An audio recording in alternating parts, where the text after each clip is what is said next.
All right, hello there, everyone, or to whoever is listening.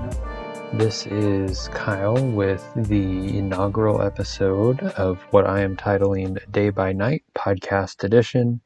We'll see if the name sticks around or if I decide to change it. But what I wanted to do was start a podcast series that sort of acts as its own standalone, but also supplement to the blog that I have. The focus is lifestyle, so we may cover topics related to politics some days. Other days it might be what type of shoes you should wear when it's raining outside. But it's all going to be from the perspective and lens of myself and sort of my life experience. And occasionally I'll bring on guests to share their own perspectives too. But all in all, it's just meant to be fun. My target audience for this is people that are just big thinkers. I don't really care where you come from in life as long as you're willing to listen, you're welcome here. And I think that's just sort of what I want to do is make it a collaborative discussion place for people that are like-minded, people that disagree, and just from the onset, just make sure that everyone is aware that this is a platform for collaboration, and I invite conflict and challenge, but it's also a safe place, for acceptance for people too with different beliefs. So without further ado, today's topic, I kind of wanted to just start small. Well, I shouldn't say small, rather, but the topic of a movie has come up to mind recently because I rewatched it, Avengers Endgame. This is a movie that involves quite a bit of superhero action, but there's some pretty deep concepts too. One of the concepts is kind of the struggle that we all have with accepting reality as it is. One of the things that I kind of want to do is compare that to what we're facing with COVID right now. And specifically, I want to talk about the snap. So there's this snap that happens. If you haven't seen the movie, it's great. It's called Infinity War. It's an Avengers film by Marvel. Came out not too long ago, but basically what happens is there's this big baddie. He's going around the universe stealing rocks. And these rocks give him these powers that cause him to basically eliminate half the life in the universe that exists. They call it the blip, they call it the snap, but basically what happens is he just snaps his fingers and half of life just goes away.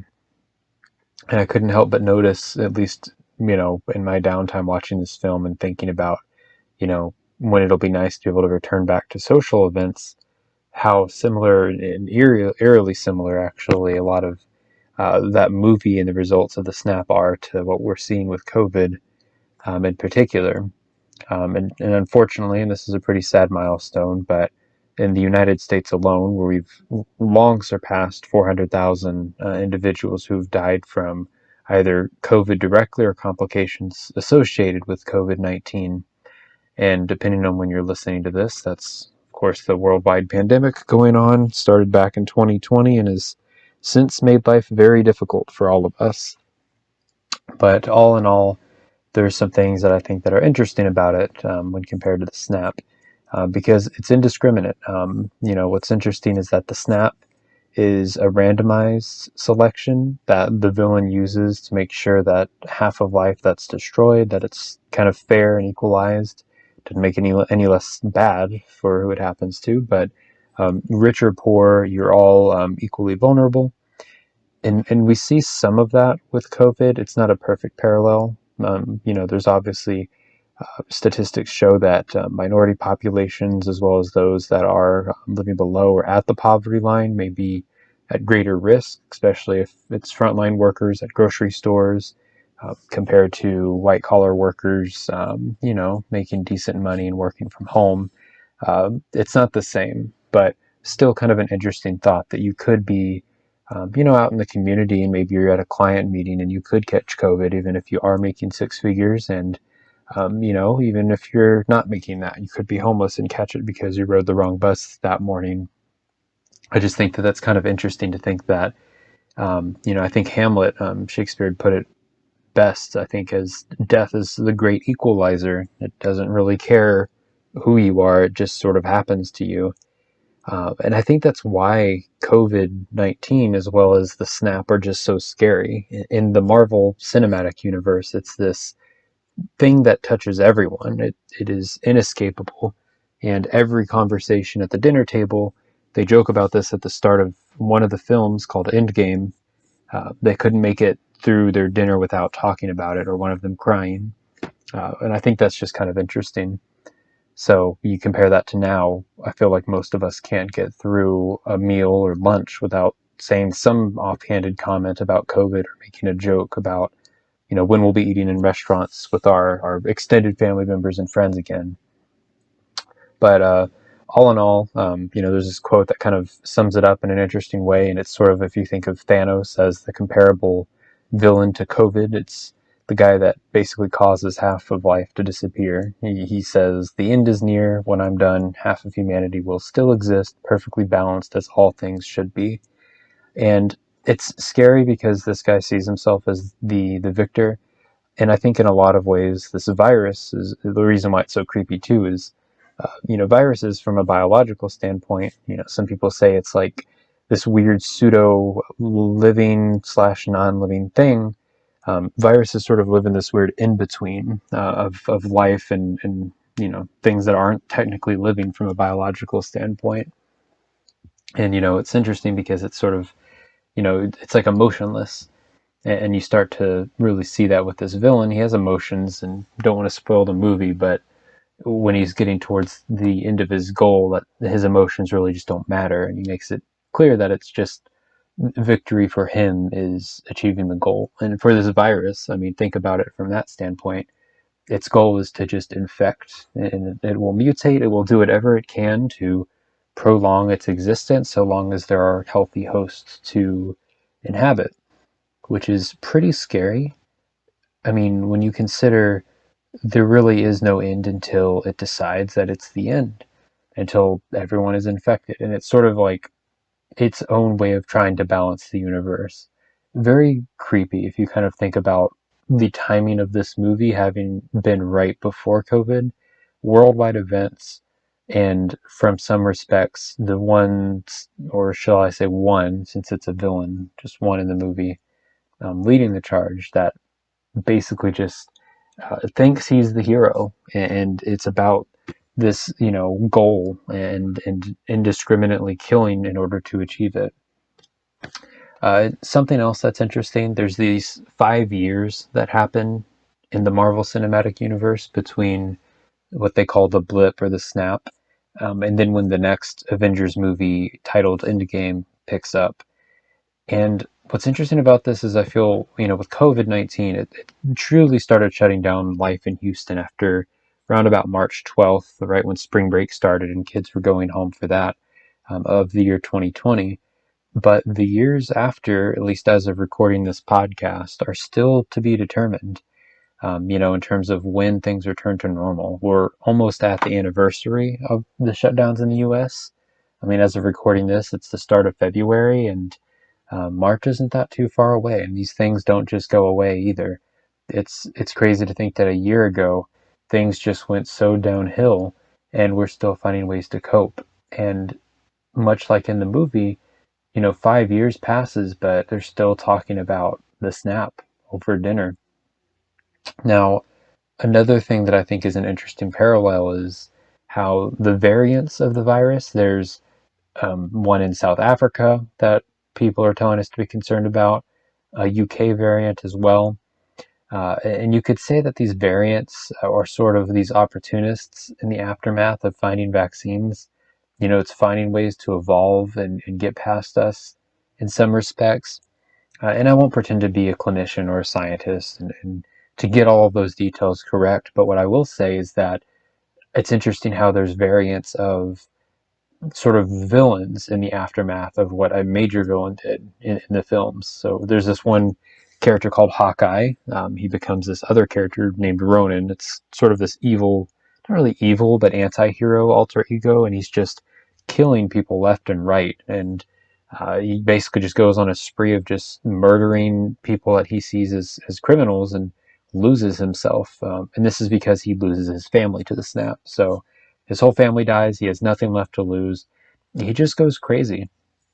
And then I thought about this and was thinking a little bit about the murder of George Floyd at the hand of police officers this past summer in 2020, and was just thinking about how even in the midst of COVID, there's these variants of evil that still arise, and the opportunists that will seize to capitalize on that, where you have in one of the protests that happened afterwards, a guy in a hood, and he was causing trouble by smashing windows and helping incite riots, and protests being peaceful turning into riots, and then suddenly it's this whole thing, and it's just kind of sad that there's opportunists that capitalize in the aftermath, much like in Endgame. There's opportunists in the aftermath of the snap, and I think that's an interesting parallel too. And I can't say that this podcast condones any sort of violence. It does promote proactive causes for progress and positivity and inclusivity, and I think that it is very sad to see those messages undermined by people that are out doing nefarious things. But sometimes those people may not always be as bad as we may think. And I think with Clint, you sort of see that in Endgame, is that there's this reality check he has when he sees what he's been doing is wrong. But there's an interesting discussion there, and perhaps a whole other podcast by itself, about how much hope do you hold out for people that could be too far gone. We see a lot of people losing hope in COVID, and I think that story speaks to the story of a lot of people that have lost family members or loved ones in COVID or from racial discrimination. Just very interesting. And it's not to say all of this is doom and gloom. There is this part of the movie where in Endgame, Captain America states that he saw a pod of whales when he was coming in over the bridge. He's talking about the Hudson, and another character looks at him and says, "Are you really trying to make a silver lining out of all of this?" And in reality, he's not saying that the snap was good. He is saying, however, that with less humans polluting the oceans, the life was returning to where it once was before. And I just thought that this was kind of one of the coolest things that they had said without really knowing. I mean, there's no way they could have just known the future, unless you're a conspiracy theorist and think they do. But again, digression and another podcast. But basically, in real life, after some of the shutdowns from COVID for travel, some of those started in Italy. It was one of the countries hardest hit by the initial onslaught of the virus, hundreds dying day after day. But they said that fish and dolphins could be seen in the Venice canals, and just in Italy having these waterways where suddenly life is populating again. It's really eerily similar to the aftermath of the snap, and you look at that and go, in some ways, is life better without humans so densely populated in this specific spot? And let me make sure that I emphasize this, in no way condoning, the positivity around COVID, or in any way saying that let's get rid of humans, but I am saying that it makes you kind of more cognizant of our impact, and that we really do chase off nature in some ways, and it kind of begs the question of, what do we do in the aftermath to help bring those creatures back, and help them stay once we return things to normal, and once we do make things better. Now, the movie Endgame with Marvel, it tells us that it's hard to accept the reality of losing, and yet we can't reverse snap our way out of COVID. We don't have what the villain had. He had an infinity gauntlet. He put those rocks I mentioned earlier inside essentially this gloved machine and could basically snap reality and eliminate half of it. We can't do that with COVID. But in some ways, maybe we can. We have science on our side, and we do have vaccines now. As of recording this podcast, there's two that have been acknowledged to have over a 95% success rate. There's the Moderna vaccine and the Pfizer vaccine. They're both two-dose shots, or rather, you take two doses in order to get the full vaccination. And that basically gives you a much greater chance of not catching, all of the effects of COVID than you would a normal flu vaccine. And it's pretty incredible. Been said by some to be kind of a miracle. And, the reality is we can't save everyone, but we can use science to find cures and save those that have not yet passed. We're not going to bring back, people that have died who unfortunately should not have, but we can use science to find cures and take vaccines that help restore some semblance of the world we once had. And you see this in Endgame in some ways. Endgame takes it the extra mile and says, what if we could just change it all, pretty much? But there are still some characters that sacrifice themselves for the greater good and don't come back. They essentially do a reverse snap and snap their fingers, and some people die in doing this, and those people stay dead.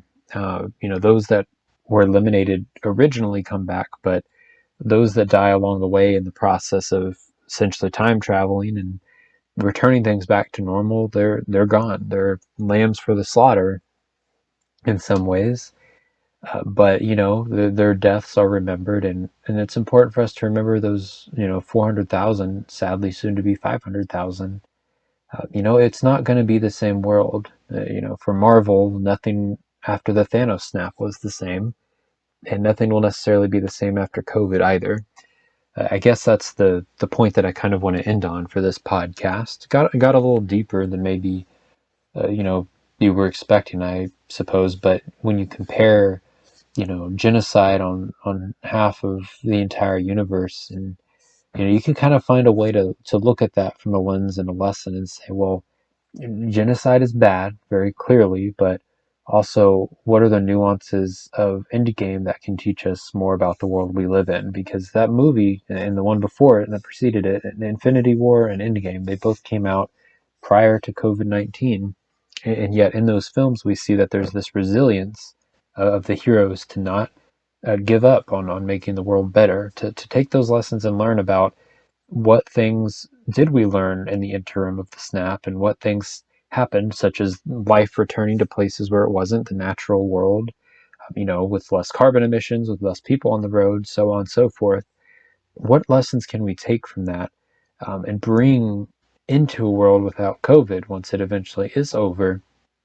I'm thinking, for instance, people that are working from home that don't have to commute anymore, just thinking about how many less cars we have populating the road, how many less accidents, how many less people die in car collisions, and also from emissions from vehicles, and how many, less cars are having to be produced because people not needing them, because their work now allows them to stay from home, which in turn allows them to take care of their kids more and focus on their families. There's things that are learnable lessons on the other side of the snap, on the other side of COVID. But I would say to anyone listening, just take a listen, or rather watch Infinity War and Endgame. You'll want context, so I'd encourage you to watch all the Marvel movies. It'll take you a while, but you're going to find some interesting parallels to the world in which we live now. And I think those parallels can help teach us a lot about what we do after the snap. Well, that's all I have for today's episode. If you want to listen to more, please subscribe or follow wherever you're listening to this podcast. And I will talk to you guys again soon. Bye bye.